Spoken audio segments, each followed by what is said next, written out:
بسم اللہ الرحمن الرحیم۔ السلام علیکم۔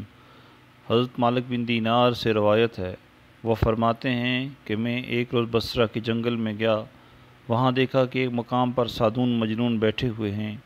میں نے پوچھا آپ کا کیا حال ہے؟ سادون نے فرمایا، ہے مالک، اس شخص کا کیا حال دریافت کرتے ہو جس کا صبح اور شام بڑے بھاری سفر کا ارادہ ہو اور کچھ سامان اور توشہ اس کے پاس نہ ہو، اور تمام بندوں کے حاکم اور عادل کے ہاں اس کی پیشی ہو۔ یہ کہہ کر وہ بہت روئے۔ اس پر فرمایا، قسم ہے اللہ کی، میں دنیا کی حب میں یا موت اور مصائب کے ڈر سے نہیں روتا، بلکہ اس وجہ سے کہ میری عمر کا ایک دن ایسا گزر گیا کہ اس میں مجھ سے اچھا عمل نہیں ہوا، اور نہ مجھے زیادہ راہ کی قلت اور سخت گھاٹے کا پیش آنا رلا رہا ہے۔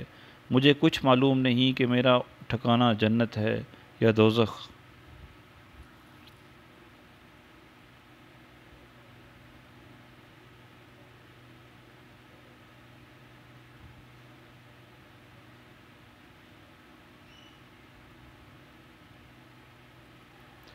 سادون نے فرمایا، آپ بھی لوگوں کے دھوکے میں آ گئے۔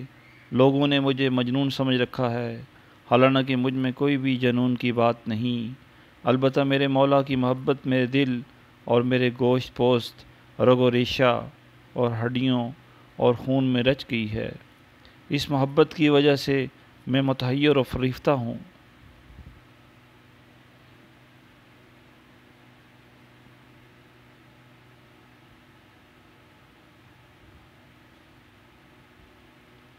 میں نے عرض کیا، ہے سادون، آپ لوگوں کے پاس کیوں نہیں بیٹھتے اور ان سے کیوں نہیں ملتے جلتے؟